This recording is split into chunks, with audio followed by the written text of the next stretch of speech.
We are all used to the fact that large open worlds in games are usually much smaller than real-world counterparts, but what many people don't realize is that interiors usually go in the opposite direction. They're often larger than they would be in real life.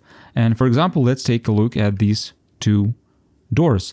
And you could say that this one is too big and the other one is too small.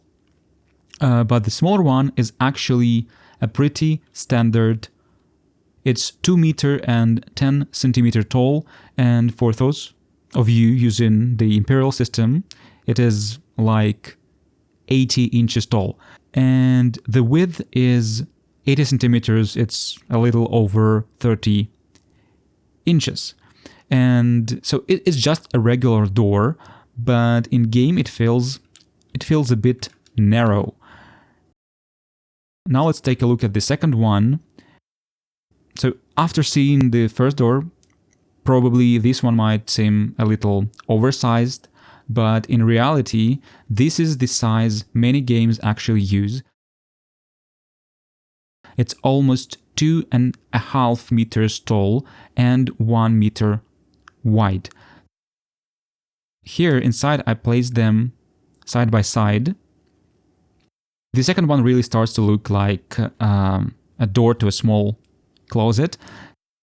The same thing happens with ceiling height. So this room has a ceiling that a little over 3.5 meter height. That's an absolutely massive room. And now let's compare to this one. Here the ceiling is about 2.8 meter height, which is actually quite realistic for many houses and apartments. So quite often ceiling even lower, around 2.6 or sometimes even 2.4. I can say that this room feels nearly as cramped as the door, but it still feels just a little too small.